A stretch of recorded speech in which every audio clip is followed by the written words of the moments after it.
Welcome to episode 9 of the Gluttons For Punishment Podcast, or GFP, a Toronto Maple Leafs and NHL podcast hosted by Michael Lepore and Anthony Bruno. He's Lepore, I'm Bruno. Thank you so much for listening and watching us on YouTube as well. If you're new to the show, we would really appreciate it if you subscribed, because it would help us out as we continue to make some great Leafs and NHL content. So, as of Sunday, March 7th, 2021, the Toronto Maple Leafs are still in first place in the NHL standings, but they have dropped to 4th in points percentage, technically. So they ended off the week on a low note with back-to-back losses against the Vancouver Canucks after a great start to the week against the Edmonton Oilers. But we will go over the week that was and everything that went down with the Toronto Maple Leafs, giving you all our thoughts and opinions. But before we do that, it is time to welcome in my partner in crime, Mr. Michael Lepore. How you doing, buddy? Always good, Bruno. Happy to be here. It was a roller coaster of a week for the Toronto Maple Leafs. The Leafs week kind of looked like the stock market lately, up and down. But excited to talk about it because we're going to have some highs and lows on this show, that's for sure, based on those games against the Oilers. And then, like you said, moving on to the Canucks. So let's do it. Let's do it, Lepore. Yeah, so just kind of going over the week that was. It started off great because coming off that win last Saturday against the Edmonton Oilers, the Leafs begin the week with another shutout over the Oilers, beating them 3-0 on Monday night. Michael Hutchinson made his 4th start of the season, 30 save shutout. Leafs Nation was happy. They were really, really fired up. The Leafs jumped out to a 3-0 lead and held on. So it was fantastic. But then on Wednesday night, Lepore, things got even better for the Leafs because they absolutely destroyed the Oilers again, beating them 6-1. Matthews came back from a two-game absence from a wrist injury. Anderson came back after missing 4 games with a lower body injury. And it was glorious. I mean, Leafs Nation was ready to plan the parade route. Yep. They swept the 3-game series against the Oilers, outscoring Edmonton 13-1. McDavid, 0 points in 3 games. Draisaitl, 1 point in 3 games. And Austin Matthews did not score any goals out of those 13 goals that the Leafs scored against Edmonton in those 3 games. 0 came from Austin Matthews. So, as I said, Leafs Nation was on a big-time high. And then, of course, they closed out the week with back-to-back losses against the Canucks, first on Thursday, losing 3-1. Michael Hutchinson was a little shaky.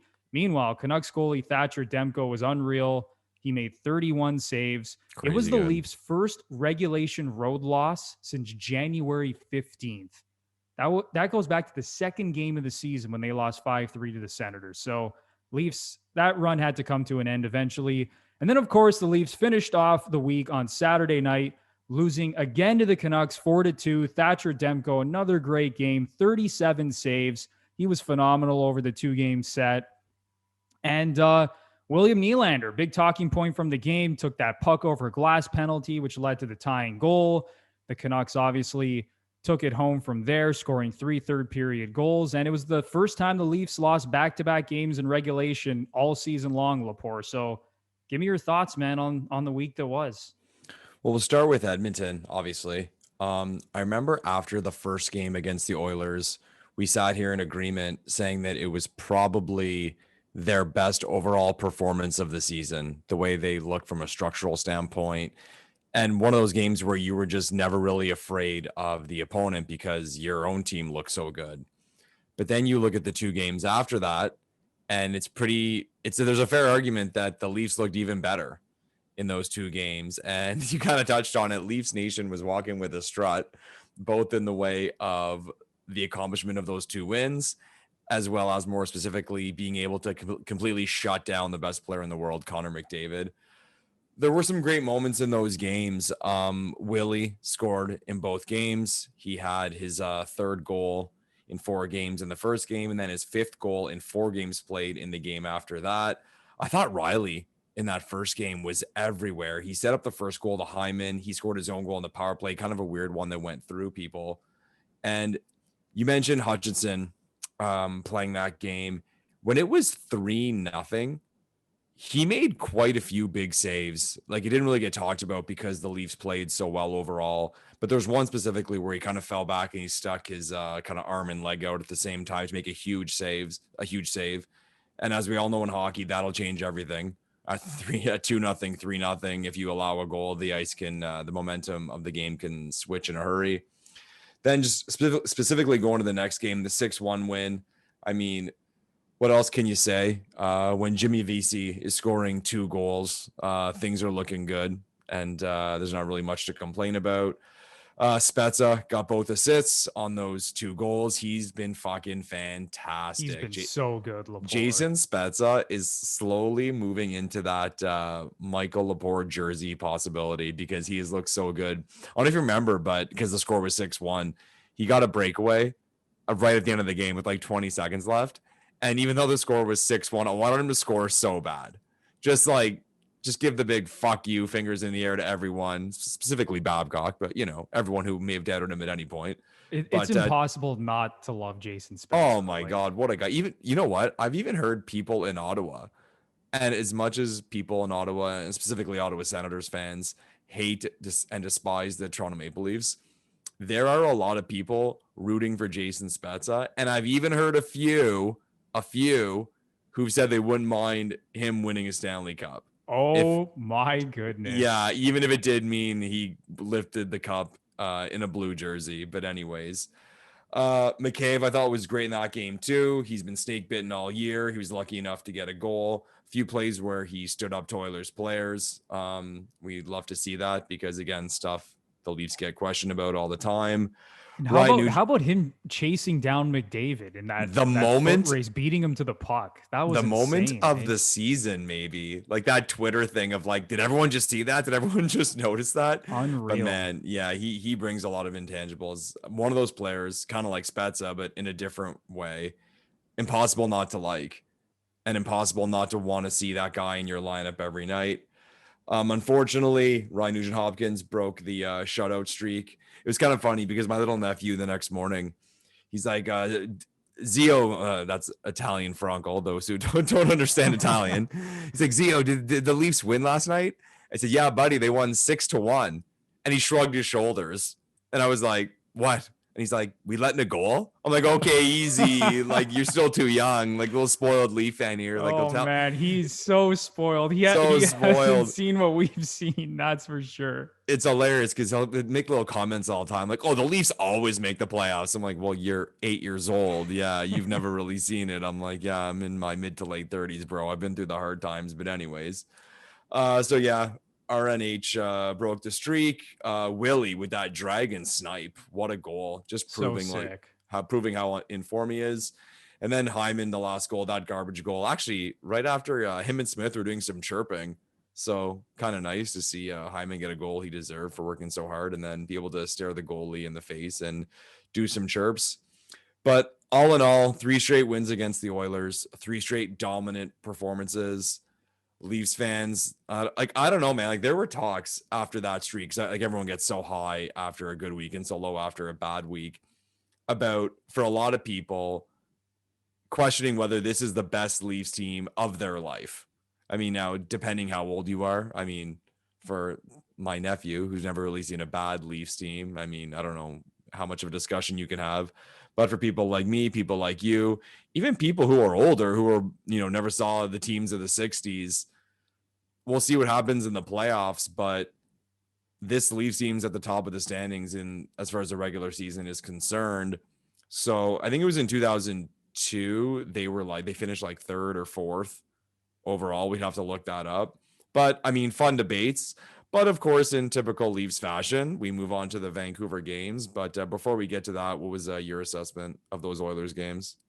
Yeah, it was just a complete all-around dominant performance. And again, we can talk about all the goals all we want. We can talk about, Jason Spezza and Jimmy Vesey and the depth players contributing, which has been awesome to see. But to me, Lepore, the most impressive thing, not only in that Oilers 3-game series, but the entire season in general for the Leafs has been their defensive play. Yeah, that's it. They still sit top 5 in the NHL right now in goals against per game. They're 4th right now. Okay. Last time they finished top 5 at the end of the season in goals against per game was 1993. I was going to say that we're going way back. 93 when they lost to Gretzky in the conference finals. There you we go. all know how that went down with the high stick and all that. So Yeah. that was the last time this team was that good defensively. Now, you know, the goals against per game metric isn't the be all and end all when it comes to defensive play. But when you go, 20 to 30 years as essentially an average to below average team when it comes to keeping the puck out of your own net, to see how well they're playing now, it's pretty cool to see, man, because this has been a narrative that has built up year after year with this team. You talk to any Leaf fan, they all say, oh yeah, they could score all they want, but this team can't defend. Yeah. They suck. They can't keep the puck out of their own net, and that's always their downfall. But right now, that's just not true. This team is so impressive when it comes to their defensive game. And I know they just closed out the week with back-to-back losses against the Canucks, and we'll get to that. But to me, the biggest thing that I'm seeing, Lepore, is specifically with the defense core. The team defense in general has been really good. But when I look at this defense core, 1 through 6, no matter who's on the ice, they're all quality NHL defensemen. Yeah. There's no holes out there. And I know we talked on earlier shows about how Bogosian was shaky at the start of the season, but he's been really, really solid the last little while. Did you see that pass he made? Oh, on that second VC goal? I meant to mention that. Like, man. What a pass to Spets up the sidewall. Wow. I was like, man. Was that Bogo? I had to look twice. For real, because it's like you didn't even realize he had that in him. But it seems like his confidence is just growing game by game. And you could tell that the team just really likes him. He seems like he's like one of the emotional leaders on the team right now. And, he's a little bit of an older guy, 30 years old, just came off a Stanley Cup with the Lightning. He's been around the block. But that's to me, that's been the most impressive thing this season is just the consistency game in and game out with their commitment to playing good defensive hockey. And a lot of the times it's not even like, defense in the way where it's like they're hitting guys in the defensive zone and doing, being all physical and stuff like that. No, it's they get the puck and they move it out of the zone. You're just not nervous is what it is. You're not shitting your pants every time they're in a vulnerable situation. Exactly. They're not getting hemmed in their own end very often. They're getting the puck on their stick, these D-men, and they're moving it up ice efficiently, and it's been great to see. So, yeah, Lepore, to me, that's been the most impressive thing. And then, of course, in that Oilers series, keeping McDavid off the score sheet for 3 games. Crazy. Unbelievable. But one question I want to pose to you, Lepore, is sure. Have you changed your mind at all on this Edmonton Oilers team? Like, are you still in the same boat in terms of like this team is sort of average? They're really not that great. They're not on the Leafs tier. Or do you think they're like even worse than we originally thought? Based on those 3 games against the Leafs? That's tough again, because like you're not seeing them play. You're not seeing any team play teams across the NHL. But I'll throw this back at you because I do think that's a good question that you bring up. To me, I will answer it. Like, they are what I thought the Oilers would be. They're reliant on 2 guys. And again, like we talked about, like they're a weird team in the way that if they finished higher up in the standings or lower in the standings, you wouldn't be surprised. Because if those 2 guys go off, they can be up here. But if those 2 guys go off, they can still be down if the team is that bad, right? But I'll flip it back to you because we've talked about how, questioning whether certain teams are benefiting from playing in this Canadian division or are they being hurt by playing in this Canadian division. Where do you think the Oilers lie with that one? Do you think the Oilers are better off being in the situation they're in, or say if they were playing in the West, would they be like more impressive from a standing standpoint, from a result standpoint? I think maybe their record would be a little bit better, but honestly, I kind of think they are what they are because I know there's been a lot of talk about, well, if the Leafs weren't in the Canadian division, they'd be an average team. I think that's a load of bullshit. Yeah, it's fucking bullshit. I think the Leafs are without question a top 3 to 5 team in the NHL. I mean, I would even go as far as saying they could be let's maybe give the benefit of the doubt to Tampa, because right now, I mean, Tampa has the best, or I think it's Tampa and Vegas that have the best points percentage. The Leafs Right. lead the league in points, but I believe Tampa and Vegas have the best records, and Tampa's coming off their Stanley Cup, so whatever. And they don't have Kucherov. Yeah, that's insane. Crazy. They essentially lost their MVP, and they're still a top 2 team in the NHL. Yeah, no one's talking about that. Maybe no one's talking about that because they're winning, but just crazy. That's crazy impressive. So let's say the Leafs are in that 3 to 5 range, right? I mean, I don't care what division they're playing in. Right now, Lepore, they're playing at a 120-point pace. And that's after the 2 losses? Yeah, after the 2 losses to the Canucks, still playing at a 120-point pace over 82 games. Yeah. So to kind of circle back to the Edmonton Oilers, playing the Leafs this many times, is it hurting them a little bit? Sure. But if they were in another division, there would be another top team that they'd have to deal with, right? Which they would probably be struggling with as well. So when I kind of just look at this Canadian division as a whole, I think the only truly bad team is the Ottawa Senators. Mm-hmm. And listen, I don't think it's the strongest division by any means. It's not at all. But to me, you just kind of have a bunch of teams that are sort of just mediocre. And to me, I think there's several other divisions, with the exception of the East Division, which just seems to be ridiculous. Yeah, it's a gauntlet. Yeah. But when you look at every other division, there's always a couple bad teams, and then you got like 3 middle of the road teams, and then like 2 or 3 solid teams at the top. So with the Edmonton Oilers, I think regardless of what division they're in, I kind of think they're just sort of an average to slightly above average team. We all, we've talked about all the holes that they have, especially defensively and goaltending and their lack of depth up front. So yeah, Lepore, to me, the Oilers, they are what they are at this point. In terms of the Canadian division as a whole, Lepore, like, what are your thoughts on that? In, the whole discussion that, well, like I said before, well, if the Leafs were in another division, they'd be like a 500 team because they're playing all these beer league teams in the North Division. I think it's, it's an excuse for people who, it's in their DNA to hate on the Toronto Maple Leafs as at every opportunity they can. I mean, to your point about how, and this is how I would look at it. So even after 2 losses, they're only back-to-back losses of the season, they are still on pace for 120 points. I don't think any Leafs fan, or no sane Leafs fan, I'm sure there's somebody out there, would make the argument to say that if this team was in the regular division with Tampa, Boston, now Florida, and then playing a regular schedule, that they would put up 120, 130 points. Like that's essentially an impossibility. But what I do say to that is, okay, well, they're on pace for 120 in a weaker division, and that's after the 2 losses earlier in the week. They're on pace for 130. If they finish with 110 points or 115 points even, it's like that is an elite pace.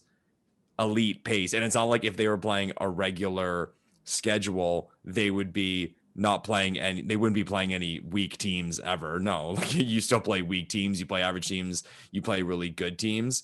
It's just, I'd say the difference right now is that the closest thing they're going to play to an elite team all year is the Winnipeg Jets, and they've only played them once so far. So some of their games, percentage-wise, that they would be playing against elite teams are being substituted by games versus like average to good teams. And that's the gap. I'd say that's that 10, 15 point gap that would turn 120 or 130 point season into a 110 or 115 point season. But not to sound cliche, but they can only beat the teams that are put in front of them. And they're doing that up until a few days ago. And at the end of the day, they're winning. They're not going to go undefeated, even if they are playing weak teams. So you are going to still have people point to it when they do beat one of these so-called weaker teams. But at the end of the day, they're winning, and people can just deal with it and stick to their takes as much as they want to hate on the Toronto Maple Leafs as much as they want. Yeah, no, I totally agree with you on that. And I've even tweeted about this earlier in the week, where I talked about the top teams in the NHL since Sheldon Keefe took over the Leafs. So he coached his first game for the Leafs on November 21st, 2019. Mm. And just looking at the top teams based on points percentage, right now, the Leafs earlier in the week were third in that span. But as it stands right now, Sunday, March 7th, 2021, the Leafs have the fifth best record in that span in the NHL. So you look at those top five teams since November 21st, 2019: Tampa, Boston, Vegas, the Flyers, and the Leafs. Those are Okay. the top five teams. So it's not just like, this season, all of a sudden the Leafs are this really good team. What people tend to forget is that when Sheldon Keefe took over the dumpster fire that Mike Babcock left behind after the first 23 games going back to last season, where the Leafs only won 9 of their first 23 and things were looking really bad, he actually turned the ship around. And since then, this team is a top 5 team in the NHL based on record. So, I was going to say, quick math, that's got to be about 80 something games then, right? Right now, Lepore, that is 73 games for the Leafs. Okay, so not quite, but almost a full season with Sheldon Keefe. Okay. Essentially a full season, right? 9 games from a full season where this team is playing like a top 5 team in the NHL. So, if they were playing, let's say, in the East Division with, the Islanders, Capitals, Bruins, Flyers, Penguins, and all these teams, maybe like you mentioned, Lepore, maybe that 120 point pace comes down to 110, 112 point pace. But I really don't think it would make that much of a difference just based on what I'm seeing, not only from the analytics, from watching these games, from seeing the way this team has progressed defensively.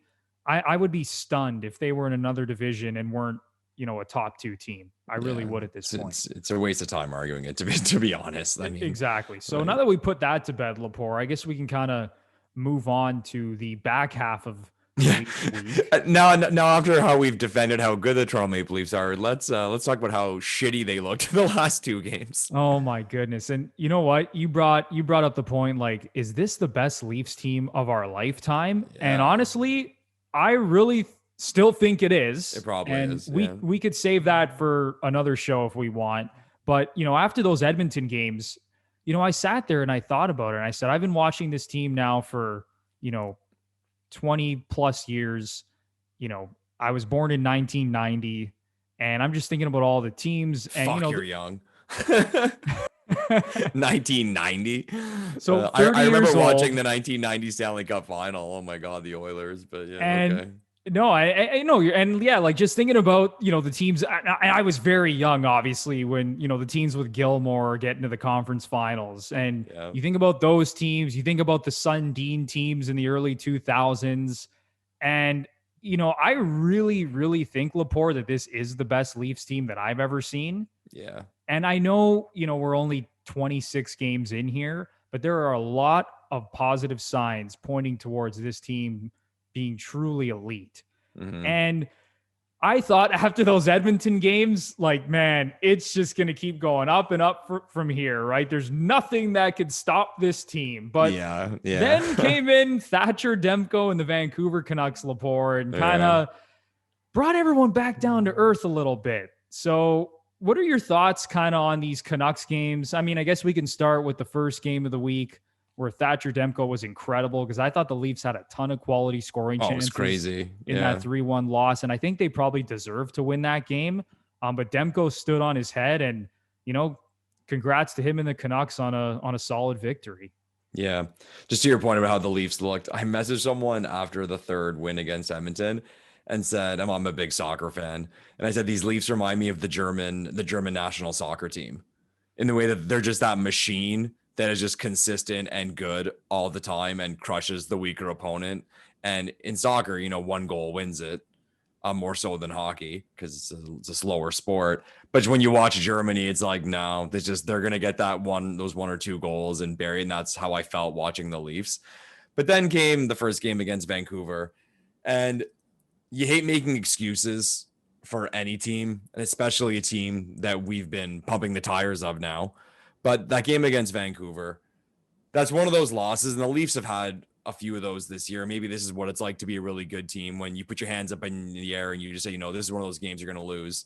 The Leafs played Edmonton. They traveled overnight to Vancouver to play the Canucks. they dominated a lot of that game. There was a point in the second period when the shots were 21-7, and going over the extended highlights of that game earlier today, I forgot how hilarious it was. Like the types of saves Demko was making. He looked like, I mentioned the 1990 Stanley Cup final. He looked like Bill Ranford, flopping around, diving, sliding, making these crazy, ridiculous saves. Like just grade A scoring chances that Toronto couldn't put away.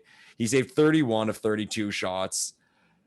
The second goal on Hutch was not a good one. No.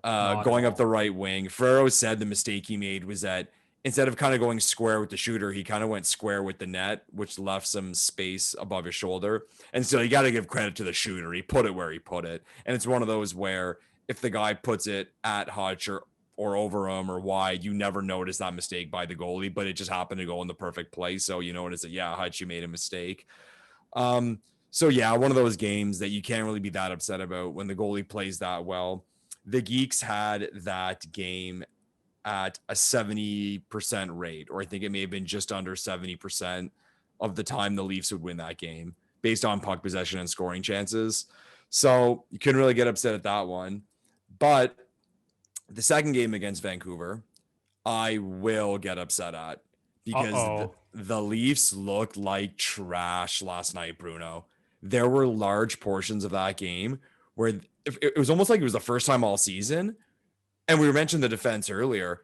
The defense could not get the puck out of their own end.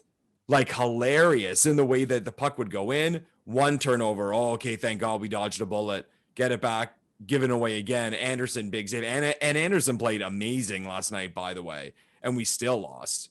But man, I thought it was the worst game all season for worst game all season. I thought we were bad last night. I thought we were bad. I mean, you can point to that period against Ottawa where things fell apart, or even maybe that other road regulation loss against Ottawa. But I thought that was the worst game that the defensive core played all year. I thought the Hole and Muzzin pairing was terrible. They were terrible. It was the worst I've seen Hole play all season. I thought Riley was bad. Maybe Muzzin still has the excuse because he's wearing the full face shield and he had that facial injury. That top line was shit. Thornton, Marner, and Matthews were shit last night. Matthews, it was one of those games where it's not often, but things weren't going for him. He was fighting the puck. He was shooting it kind of just almost out of desperation. Marner was trying too hard. And it was a game, too, where I'd hate to be a player to go into that meeting the next day and sit with the coach to go over the mistakes from the mistakes that were made, because three blatant mistakes turned into direct goals for the Canucks, in the way that you had the Nylander flip puck going over the glass, which is an accident. There's nothing really much to talk about there. But then those two turnovers from Marner that directly resulted in goals. Like, those are bad goals to give up. And number one, they weren't playing well anyway, and they were still in the game. And I take that. They were winning. The Leafs were winning 2-1, still playing awful. And I couldn't believe it. And I'm like, wow, we're going to get away with this one. And then the puck over glass, turnover before you know it, it's 4-2. And credit to the Canucks for taking advantage of those mistakes. And their big boys came out. I thought Besser looked great. I thought Horvat had a great game. Demko, again, saved, what was it in that game? 37 saves. Yeah, 37 saves. So he had more saves in the game before. But, man, Vancouver played really well last night. And I thought, I mean, maybe it was it's always that combination of one team looking good and one team, when a team does look good, it's because they are playing well. The other team is playing really poorly. But I saw on Twitter, like, a lot of Leafs fans are pointing to Demko and saying, oh, over 2 games, the Leafs got 71 shots and only scored 3 goals, move on, this and that. I'll point to the first game and say that. Again, they traveled overnight. They came off 3 straight wins. They played great. It just wouldn't go in for them. But last night, the Leafs were shit. And, like, to the point of that was an unacceptable performance. I didn't think anyone was really that good. You know what? You know who was pretty good, who I noticed? Jason Spezza.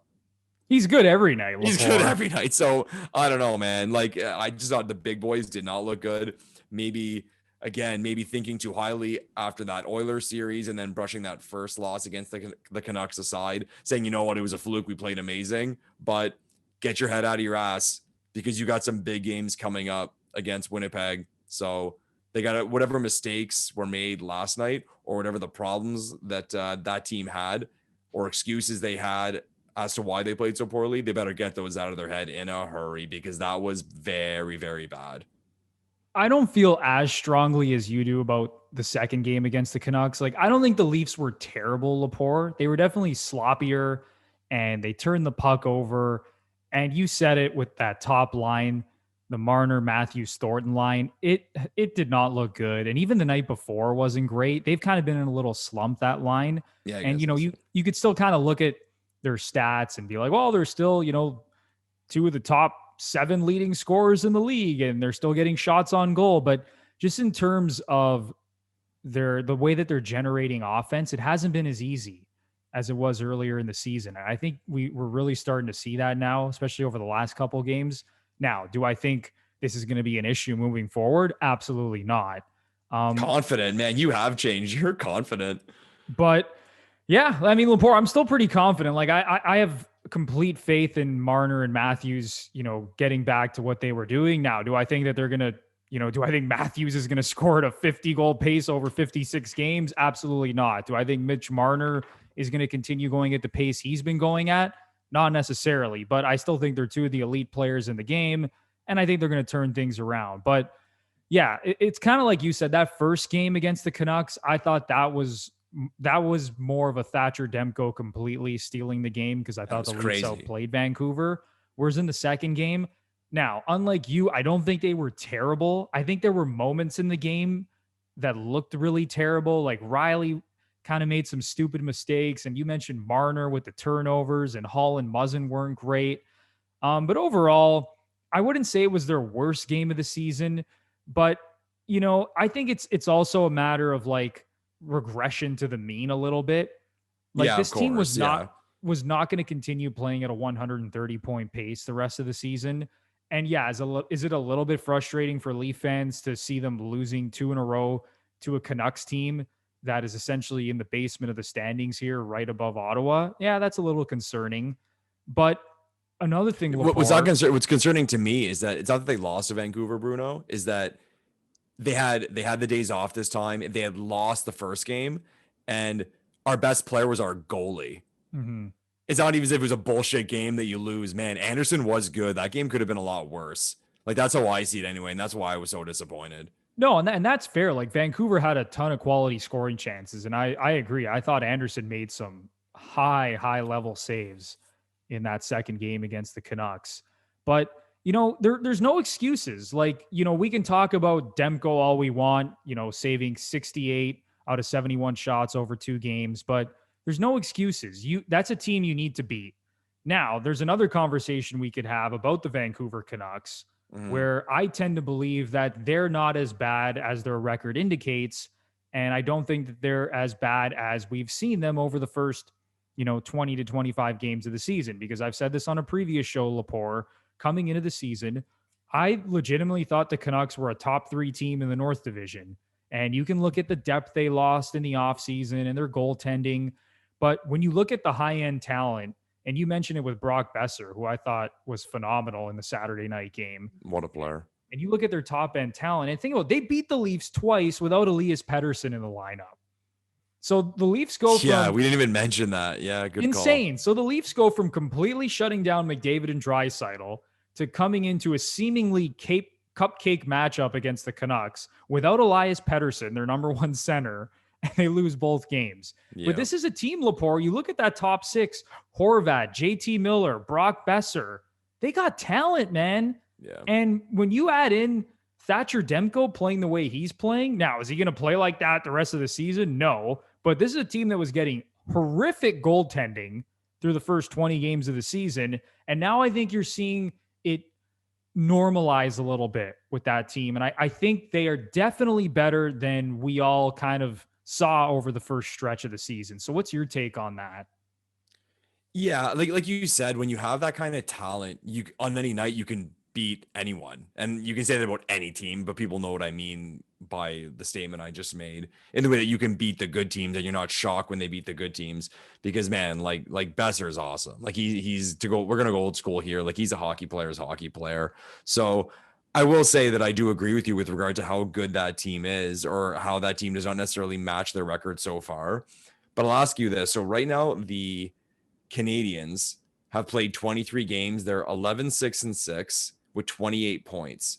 The Canucks have 24 points from 28 games. They are 11-15-2. So they've played 5 more games than Montreal, but they have 4 less points. So they're actually halfway done. Vancouver's halfway done at 28 games. Can you see a situation where Vancouver can catch, I guess it'd have to be either Edmonton or Montreal, and leapfrog Calgary and make the playoffs? The math right now is completely against them. Yeah, it's because bad. like you said, they're halfway done. They got to play at like almost like a 70% clip Yeah. the rest of the season to probably make the playoffs. So I think at this point their season's done. Like I would actually be really surprised if they made the playoffs. Now, do I think they're going to have a much better record the second half of the season? Yes, I do. I expect them to compete with all these teams in the North Division. I don't think they're going to get rolled over like we've seen, a lot from the Senators this season. I think they're a legit team. And, we didn't even mention Quinn Hughes as well, who he makes some plays out there on the back end for the Canucks. You're just shaking your head. That kid is ridiculous. So they got some talent. And yes, I think they're going to be better over the second half of the season. But when you just look at the math, it just doesn't add up. They got to play at an insane pace the rest of the season. I don't see them sneaking into a playoff spot, but I certainly do, Lepore, see them, really competing with the rest of these teams in this division and making it difficult. Yeah, it's funny though, because again, how this season's different. So here we are, like I'm in agreement with you saying it'll be fucking tough for them to make it. And I just circled kind of Montreal because they're in the 4th spot. But then you look at it, so they play Montreal, ironically enough, on Monday and Wednesday. Then they're at home in both those games. Then they're home versus Edmonton. So Montreal, Edmonton. Then they have 2 games against the Senators. Then they have Montreal 2 more times. And then towards the end of the season, they have a stretch where they play Ottawa 4 straight times. So it's one of those things where, like, they're obviously not going to win every single one, but they got those 2 games against Montreal head-to-head, games against Ottawa. Things it's there for them if they want to take it. Exactly. Like you don't get these opportunities in a quote unquote regular season where you're playing your opponents directly. So people always look at the point differences and say, well, there's 3-point games. The teams above you are going to win games. So it's almost impossible to catch up. No, in this format, in this setup, you can catch up in a hurry and you can drop in a hurry. So we'll see. I mean, I'd love to see it. Like I'd love to see the Canucks go on a run and make it interesting and have like a shit show of teams battling that last week for those last few spots. It'd be awesome. So, I mean, they have the talent to do it. It's just a matter of whether or not they'll be able to, and they got to do it now. Like they got to get going now, because they can't be in a situation where they're too far behind and they have to pull a miracle out of their ass the last month of the season. Exactly. And that's the thing. They have no room for error. So enough of, trying to get Holtby reintegrated into this. Like you just have to run with Demko now as your number 1. And I know they've been doing that recently. Yeah. But it's gotten to that point in the season. This is a sprint to the finish. And again, I'll reiterate this for the 500th time. It is not early, everybody. It is not early whatsoever. We're halfway done. Yeah, halfway done. We're at the halfway point. What you're seeing right now is, more or less what you're going to see 28 games from now. What you think of it this way, where we are right now is where we would be percentage wise had teams played 40, 50 games. Yeah. So it is what it is now. Like hearing that, like the trade deadline's coming up. Like we're almost there. It's true. And even though, you could say, oh, the sample size, isn't big, but no, in a season like this is a pretty damn big sample size. We're halfway done. Yeah. You got to get your ass going in a hurry. If you're a team like the Vancouver Canucks, or, even the Calgary Flames for that matter, if you really want to, make a strong push to get one of these 4 playoff spots in the Canadian division. And Lepore, another thing we need to bring up from the second Canucks game specifically, is the William Nylander puck over glass penalty. And I know you have some strong opinions on this. So, the Leafs, they have a 2-1 lead in the third period, hanging on. As you were saying, they weren't really playing well at all. And then William Nylander, not pressured, no one around him. He's just trying to make a play off the glass to get it up to one of his line mates and accidentally flips it over the glass. 2-minute minor. Canucks score the tying goal, and they obviously go on to win the game. So what are your thoughts on this puck over glass stuff? Like, should the NHL really look at this and not just give everybody a penalty who puts the puck over the glass in the defensive zone? Yeah, and I'll start off by saying that it is a penalty. Like, I mean, based on the rules, it is a penalty. Willie flipped it over, and I knew as soon as it went over, I'm like, nah, no one touched that. He's going to get pinched. But when I look at these rules that are introduced, what I try my best to evaluate is the question targeting why was that rule put in? And I look at that rule and I think it's obvious they don't want players to be able to flip the puck out when they're in trouble. They don't want players to be able to, delay the game, essentially what it is. They want the players to keep the puck on the ice. And I guess they want turnovers, which would lead to more goals. What happened to Willie last night, and it even happened to, I forget which game it was. The Leafs benefited from a similar one. I think it was last week or 2 weeks ago, where the player was just skating, meant to flip it up off the glass and no pressure on him, and it went out. I think with those situations, I don't think that is what the NHL was trying to target. If you understand what I'm trying to say, I think, I think they were trying to target, the player being a dick in the way that he's tired at the end of a shift and he fires it over, or even kind of benefit, or I should say reward the other team for putting pressure on a player and you flip it out out of panic and it goes out. So now you're rewarding that team with a power play. That was just a fluky thing where the puck, he got too low on the puck and it just springs off and goes over. And like I said, the Leafs benefited from it a few weeks ago. And these ones don't really matter. I mean, to sound cheesy, that was definitely the TSN turning point of the game. But these ones don't really matter. We're not going to care when it's playoff time that William Nylander flipped the puck over the glass in game 24 or whatever it was for the Toronto Maple Leafs. But it's that whole thing of it's a black and white rule. And again, to sound cliche, if it's game 7 in overtime, if you're a neutral, is that how you want to see a game decided? If this was the Stanley Cup Finals, game 7 in overtime, is that how you want to see a team get a power play and potentially win the whole thing? And I think neutrally, people would say, no, that's not how you want to see it. I think where it does become a problem is that it's not a black and white thing. It's not offside. It's not fair or foul in baseball. For soccer fans, VAR calling offside, it's something subjective. So subjective in the way of, was the player pressured, if that comes in. So do we want to get to a point where it's something that's replayed and like the referee goes to the booth to see if the player was pressured, and then it's a debate, and then we got the kind of like the whole goalie interference thing, or bring it to football where was it a catch? Was it not a catch? And like those debates and people bringing up examples of weeks before and comparing them and arguing. I don't know if we want to get there. I just think like I look at that one from Willie last night and just looking at that call on the broad scope of the rule, I don't think that's why they brought the rule in. Like I remember it was the baseball playoffs 2 years ago, and there was a player for the Indians who he slid in a second. He was called safe.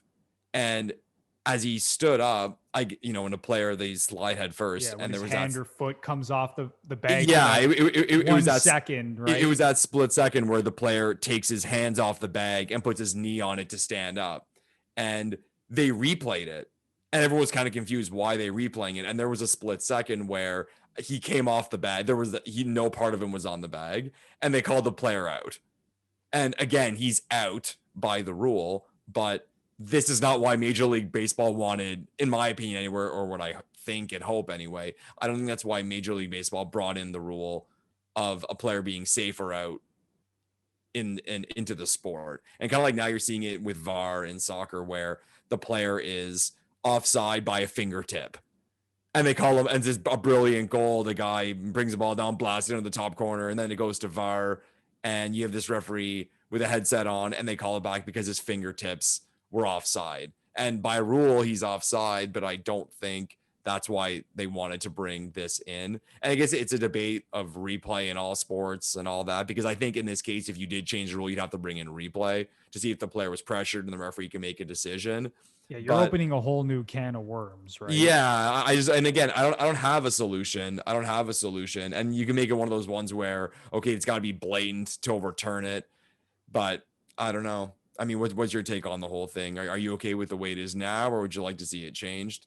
Yeah, with the puck over glass specifically, it's just so tough, because the easy thing to do is what they're doing right now, right? It's like, well, you know what? Too bad. If you flip the puck over the glass in the defensive zone, that's a 2-minute penalty. And I don't care if you were pressured. I don't care if you weren't pressured, because it's like you said, it would get so complicated if now you're determining, okay, did this player do it on purpose because, you know, he was really tired and his team was hemmed in? Or was it just a honest, you know, mistake and he flipped the puck over the glass trying to make a play up to his line mate like Nylander was on Saturday night? You know, he's skating the puck out of the zone like he usually does, with that flow just blowing in the wind, trying to make a play off the glass, and he flips it over. And it's unfortunate. And it's like you said, you would hate to see something like that decide a playoff game or a playoff series for that matter. So I think that's something the NHL really needs to look at.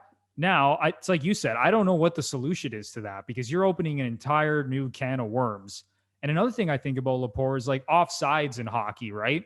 Mm-hmm. The reason they brought in the offside challenge, you know, is because there were goals that were scored, you know, that could potentially decide, like we said, a playoff game when a player's like 3 feet offside and they're not able to take a look at that. But now we've gotten to the point where it's like a guy can be offside or onside by like an inch, and we're, you know, looking at it with instant replay, and we're wasting 5 minutes going, you know, frame by frame, trying to check if the guy's toe is onside or not. Like, it's crazy, right? Like, that's not what the rule was designed to do. Was it Briere, that one? He was like 6 feet offside. I might be wrong, but I'm picturing Briere, and it was like hilarious. And then the rule came in the next year. Briere or Duchesne. I think they were both within the same season. And then and it's like, yeah, exactly. For plays like that, sure.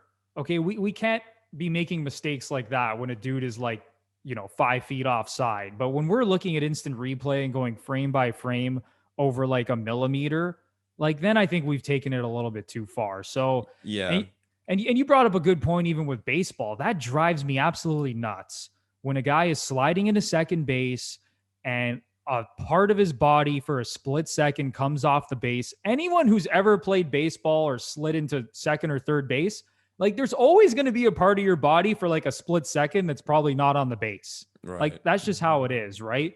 And yeah, to go frame by frame over these things when it comes to, you know, plays in Major League Baseball or soccer, like you mentioned, and obviously offside and hockey, like, I think we're taking it a little bit too far. But Lepore, like we've been saying, like, it's how do you find a solution to something like that? One thing I've thought of is, with regard to replaying the incident to seeing if the call was incorrect or correct, is only allow the reviewer to watch it a certain amount of times. And I've even thought, why do you get slow motion? Like, say, for example, offside. If you have to freeze frame it to the millisecond to see, it's like, no, then call on the ice stands. Like, just do it that way, where if you can watch it at the regular speed and see he was on or offside, sure, switch the call or confirm the call. But if you have to watch it 50 times in slow motion to decide, and then you're going to, well, then no, it's not clear and obvious. So then no, that particular call shouldn't get changed or confirmed based on that. I think you really do have to watch it at the regular pace to make a fair judgment. Again, that's my opinion. People would argue with that. One I would like to see come into the NHL, just talking about the replay thing altogether, is the high sticking. And I think there were rumblings that they were going to start doing this, where if a player is high sticked, they were going to make, because there's those incidents where a player's high stick by his own player or even his own stick.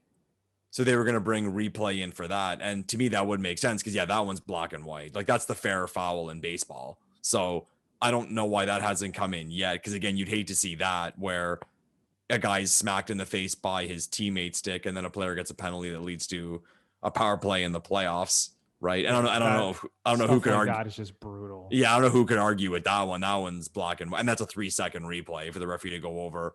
But anyway, we could have our own podcast about rules and replays and what they should do and shouldn't do. But yeah, absolutely. I think that's something that the NHL will just continue to look at and reevaluate as the years go on. And I'm sure at some point, we hope they'll actually find a pretty good solution that makes everybody happy. Yeah. But Lepore, another thing we have to hit on earlier this week, some big news that you essentially called here on this podcast.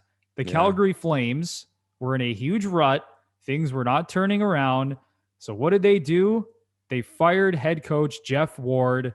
And who did they bring in, Michael Lepore? They just picked a coach off the coaching carousel. And in comes Darryl Sutter. Good old farmer Darryl Sutter. Coming from his ranch in northern Alberta to come save the Calgary Flames. And, you know, we see this all the time. And it's not just in the NHL, Lepore. We see it especially in the NFL. The same coaches just keep getting recycled. The same general managers year after year. So I got to hear your thoughts, man. What's your take on this Darryl Sutter hiring by the Calgary Flames? My initial reaction when I saw that Darryl Sutter was hired was, give me a break. Of all the coaches you could have hired, Darryl Sutter. It's just so predictable, I guess it is like the way to put it, both in the way of like someone getting recycled and Darryl Sutter coaching the Calgary Flames. Like, could you be less creative? Could you have thought less about this? You just put your brain on an arrow and pointed to like the most obvious thing and chose that. And specifically to Darryl Sutter. Darryl Sutter, and again, it's not about his age specifically, but it was funny that them talking, and we talked about it before the show started, about the interview with Treliving, and he was talking about how like his relatability to the players. No, I'm not saying it's impossible for an older person to be able to relate to younger people, but Darryl Sutter is in his 60s, okay? And when I mention his age, it's not because he's old and he can't do the job. I'm just pointing to how long this guy's been coaching, and the game has changed. The sport has changed drastically. And to the point about how long he's been coaching, his first coaching job was with the Chicago Blackhawks in 92-93. That's almost 30 years ago, Bruno. Jeremy Roenick was a young stud on those teams. And that's when Darryl Sutter started coaching in the National Hockey League. His last time coaching was 2017 with the LA Kings. Now, he got his cups. I mean, we all know that. Those teams were juggernauts. I mean, people sometimes point to coaches and say, well, any coach could have won with that team. But then I'll respond and say, well, tell me a coach that won with a bad team. So I'm not specifically circling that winning or losing to Sutter. But just to point, the guy hasn't coached in 4 years. And there were all those rumblings about how much he was hated before he was let go there. I remember hearing the story about how they locked him out of the change room. They were saying that they set up garbage cans to keep him out. It was a total embarrassment. And LA was just in a rut. Like, they came off those 2 cups. They looked so bad those few years following, where it really looked like the organization was on the way down. And now you have the Calgary Flames giving this guy another shot. Like you said, it's that carousel. Guys, like when Laviolette gets fired from his job, where's he going to go next?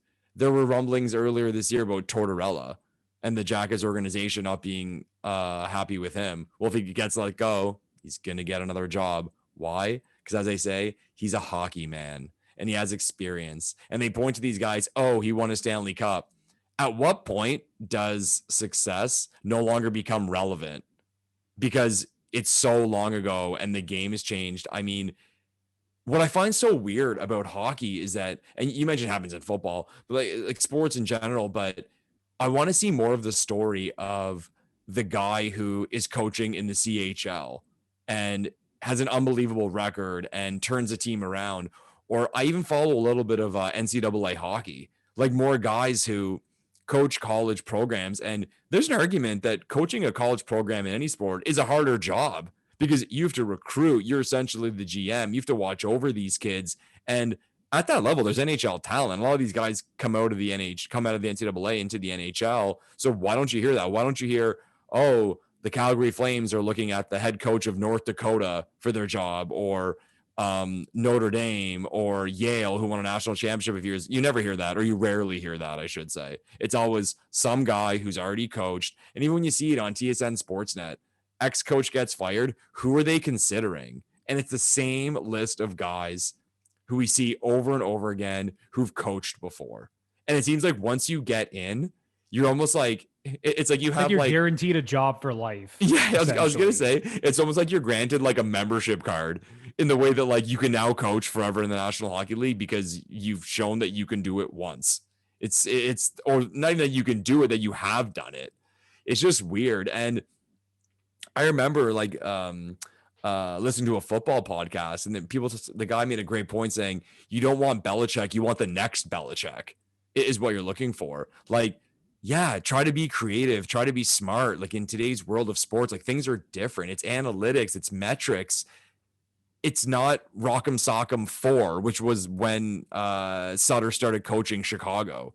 It's just, to me, it's so hockey. Like I laugh with my friends all the time saying how much I love the sport of hockey, but how often I just point to the National Hockey League and laugh in the way that like, oh my God, can this just be any more predictable and funny? And it's kind of embarrassing, like in the sport of like, here's a sport like trying to be progressive, trying to be different. Analytics and metrics have come in full force in the last decade or so, and you hire Darryl Sutter. I don't know. And there is that thing in me now that's like, I hope they lose. I hope it just comes crumbling down and like, good. And Treliving, it's on you. Or, I mean, there's people above him in the ownership group or whatever. Maybe they influenced this because they thought it would like be good for PR because he's Darryl Sutter and everyone loves him in Calgary. But come on, like, who gives a shit? Like, hire the person who's best for the job, not the guy who's coached before and everyone already like knows his face. Give me a break. Couldn't have said it better myself, Lepore. I think it is the most NHL/hockey thing ever. It's a joke, hiring Darryl Sutter again. And, you know, we talk about the coaching carousel, and it's like you said, it's just so predictable. And even what happened in that Flames Oilers game on Saturday night, Darryl Sutter wasn't behind the bench. Yeah. He was technically, you know, the head coach, but he was at home, you know, in Northern Alberta on his farm watching the game on TV. And what happens? Milan Lucic drops the gloves and fights. Yeah. And then a few minutes later, Matthew Tkachuk gets into it with James Neal, drops the gloves. So now everyone on the team thinks they have to fight and show that they're the tough guy. So Darryl Sutter's going to like them and they're going to be in his good books. It's just complete bullshit. Yeah. It really so is. And fake. And listen, I'm not saying that Darryl Sutter can't do the job. Like, he's obviously won Stanley Cups. He's been a successful head coach in the National Hockey League in the past. But at some point, can these teams just look elsewhere? And, you know, I look to the National Football League, for example, kind of like you brought up. You look at a guy like Sean McVay, right? How, you know, proved himself year after year. You know, I think at one point he was like a tight ends coach. I could be wrong about that. Then he becomes an offensive coordinator.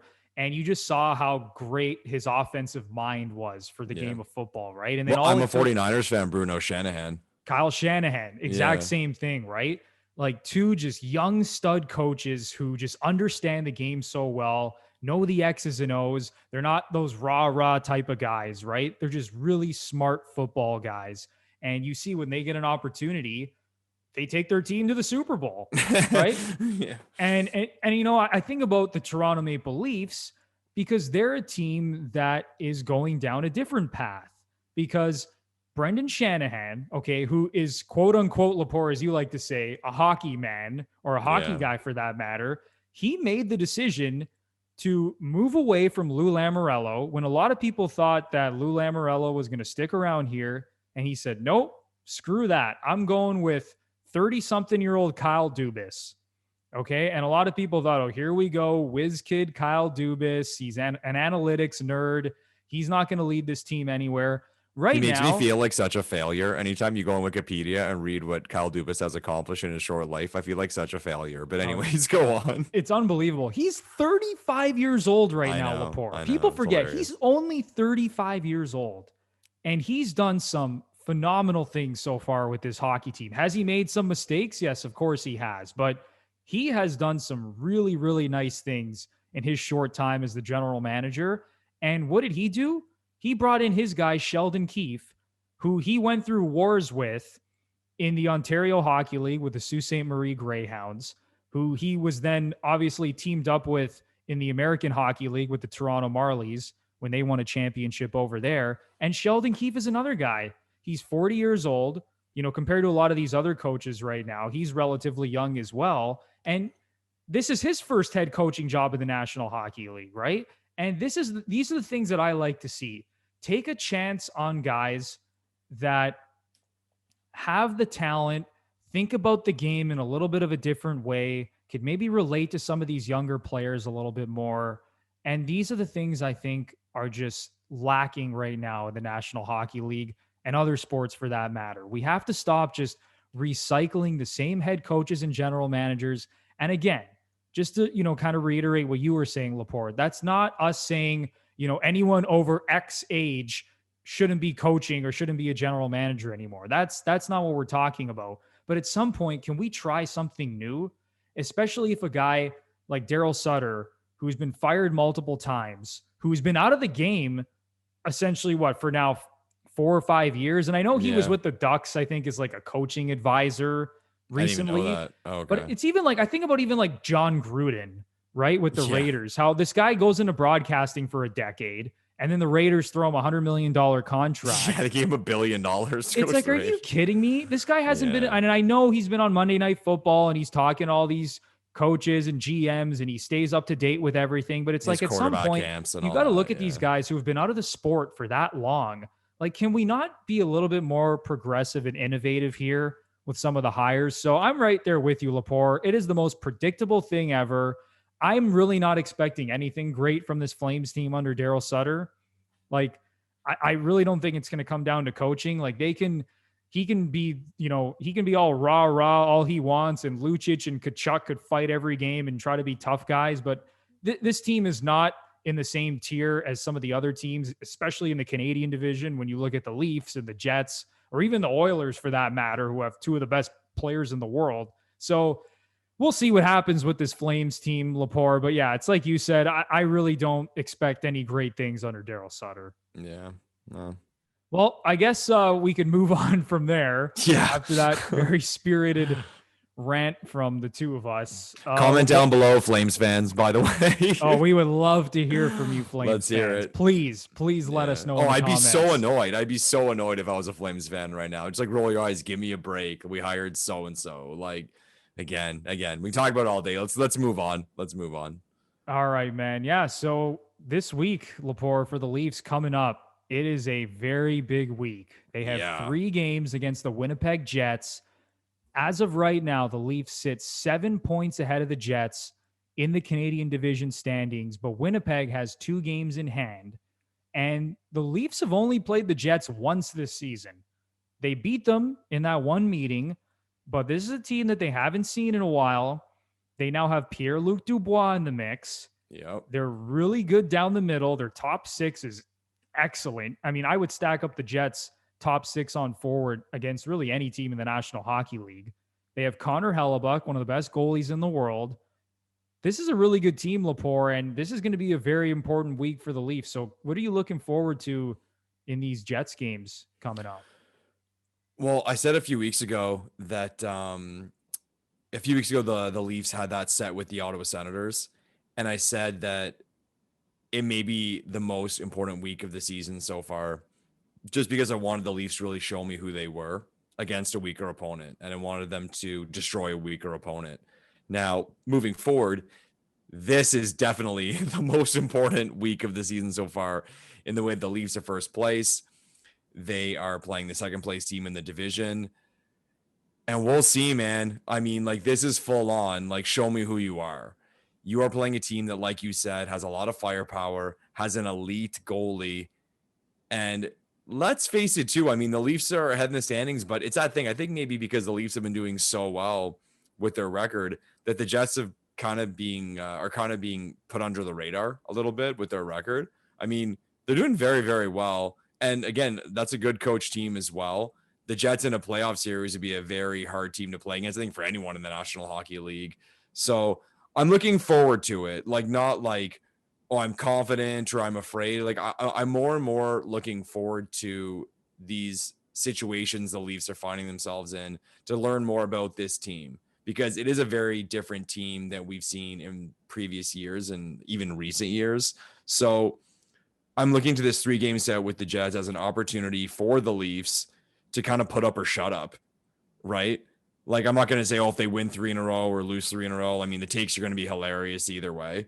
And again, when it comes to playoff time, we're not going to care about this 3-game set in March. But it's going to be fun. It's going to be fun to see them against a very good opponent. And people have been shitting on the division and shitting on the Leafs record, saying it's an inflated record based on who they've been playing. So let's see. They're going to play a really good team. They're going to play them 3 times. And the results, or the performances, I should say, are going to speak for themselves. Where's your head at? Yeah, this is a really big series for the Leafs, and I expect them to play really well because I think they match up really well against any team in the league for that matter, the way that they've been playing on both sides of the puck this season. And, for people that haven't been watching the Jets this season, and listen, I'm not sitting down every night watching the Jets play, so I'm not going to sit here and lie to you and say I know all the ins and outs about the Winnipeg Jets. But this is a team that I've obviously tracked for a long time. I mean, they are very potent offensively. Yeah. You look at Mark Scheifele and Pierre-Luc Dubois down the middle, Nikolai Ehlers, Blake Wheeler, Paul Stastny they have now on the wing. I mean, he could easily move down and be the third center on this team. When you look at the talent this team has up front, that's a real problem. And that is not a team I'd want to face in a 7-game playoff series. Yeah. Because, people talk about it all the time. One of the most important things in hockey is talent and depth down the middle of the ice. I mean, you can go back, look at any great team over the past 30 to 40 years. They all have talent down the middle. So this is a team that when you play them game after game, they're going to be tough to beat. And listen, I know that they just got absolutely destroyed by the Montreal Canadiens on Saturday night, losing 7-1. But I think that's just a game you throw out the window. Yeah. If you're a Winnipeg Jets fans, it's just one of those games, right? I was going to say on this week's episode of what if it was the Toronto Maple Leafs? What if the Toronto Maple Leafs lost 7-1 to the Montreal Canadiens on a Saturday night? Oof. Oh my God. It would be Armageddon. The takes to be hitting us in the face everywhere. It would be just a complete shit show if the Leafs lost a game like that. But no, I think it's going to be a very good 3-game series. And I don't want to say it's like, this is going to determine the division and this is going to determine if the Leafs are good or not. Like, listen, both of these teams are good. I think the Leafs are the best team in the division, and I still think they're going to win the Canadian division. So even if Winnipeg takes 2 out of 3, I don't think my mind is going to really change. Yeah. Or to be honest with you. So yeah, I'm just looking forward to a really high-end 3-game set here where I think goals are going to be scored. I think, it's going to be really important for the goaltenders to play well because it's, these are 2 of the best offensive teams in the league that could turn around a game in the blink of an eye with the talent they have. So I think this is going to be one of the funnest series of the entire season, and it should be awesome, Lepore. So very important for the Leafs next week, and hopefully they'll play well. You have any final thoughts on the Leafs heading into next week? It'll be enjoyable too because there's nights off in between. Like, it's kind of, I say, like normal year format in the way that the Leafs play Tuesday, Thursday, Saturday, which is kind of typical of them. So then Anderson and Hellebuck can play all 3 games, be rested. There's days in between now. So the Leafs are in Vancouver. I assume they traveled today to play that game on Tuesday. So should be good, man. Three games, 3 starting goalies. Both teams are rested. Let's do it. Let's have some fun. Absolutely. And before we end today's show, we have to bring up the passing of Walter Gretzky, Canada's hockey dad. Lepore, it just seems like everybody has a Walter Gretzky story. You go to a Leaf game or, any hockey game for that matter in Canada, and, Walter Gretzky's just always in the crowd, taking pictures with fans, always had time for people. Obviously very sad, passing away at the age of 82. So Lepore, what's your reaction to all this, and obviously the amazing life and legacy left behind by Walter Gretzky? It sucks, man. It's rough for me. Like I've said in this podcast before, I grew up idolizing Gretzky. I consider myself a historian of his career. One of the first books I ever read was Wayne Gretzky's autobiography that I did for like a book report in like the third or fourth grade. When I say books, I mean like books, Jerry, books. So for me, yeah, like it sucks. I watched the clips of the funeral yesterday with Wayne giving the eulogy and like him getting emotional at the end. It's just the thing about the story of Wayne Gretzky, and I mean Walter's a big part of that story, is that it just reeks of Canadiana, or like at least what we consider ourselves to be, in the way that, the dad being so involved in his son's hockey and the travel that Walter had to do, the backyard rink. I mean, we saw the online stuff with the backyard rink. Now it's like a total normality to have the backyard rink. He was a guy who worked for Bell, who was a Polish immigrant, and his son ended up being one of the greatest athletes the world's ever seen. So it's a remarkable story. And like you said, he was just a guy who would always, and I never had the pleasure of meeting Walter Gretzky, but all I ever heard about him was very kind, very friendly, very charitable, never shied away from signing an autograph or taking a photo. So condolences to the Gretzky family, and let Walter rest in peace. Yeah, absolutely. And, some of the stories that you're hearing about Walter Gretzky is just amazing to hear some of the things that, he did over the course of his life, and his commitment to his family and to, his children playing a sport that they loved, and to just see, sort of the modest living that they had, right? It's like, it's not like they were, this rich family that grew up in a rich neighborhood that had all this money to put their sons through hockey and things like that. Like, no, like the greatest hockey player that ever lived started on his backyard rink in Brantford, Ontario, playing all day and all night, practicing his skills with Walter Gretzky right there, cheering him on, teaching him things about the game. And, to see, and it's like you said, Lepore, it's kind of like the story of a lot of people in Canada, right? Where, your parents think, oh, I want my son to play hockey and make it to the NHL and be super successful. And to see, what happened with the Gretzky family and from their modest beginnings, and to seeing Wayne essentially become the greatest player of all time was just unbelievable. And, it's like you said, just very, very sad. Our condolences, obviously, to the entire Gretzky family. He's a legend in the sport of hockey and obviously in Canada. So rest in peace, Mr. Walter Gretzky. Lepore, any final thoughts before we wrap up this podcast? Up and down week, man. I think we covered a lot, maybe more than we have in any previous show. 2 wins, 2 losses. The next show should be a good one because they're only playing one team and it's a second place team. So like I said earlier, with regard to the 3-game set, we should have a lot of fun watching it. And hopefully we're all smiles next Sunday when we record our next podcast in the morning. Big time. Leafs Nation, I just want to tell you one thing. Everybody, just take a deep breath and relax. Yeah. All right. Relax. The Leafs are still good, everybody. Yeah. Nothing has changed. This team is still really good. So we will see what happens next week with that 3-game set against the Winnipeg Jets. It should be a lot of fun and even more fun to talk about. So that is going to do it for this episode of the Gluttons for Punishment Podcast, or GFP. Thank you so much for listening and watching us as well. If you're listening on Apple, Spotify, Google, wherever you get your podcasts, we would really, really appreciate it if you went on there, subscribed to the show, and left us a 5-star rating and review. That would be awesome. And then, of course, if you're watching us on YouTube, please smash that like button for the YouTube algorithm, subscribe to the channel, and turn on that notification bell so you know exactly when the GFP podcast is posting some new content. So that is going to do it For Michael Lepore, I'm Anthony Bruno. We will see you guys next time. Thanks, everyone.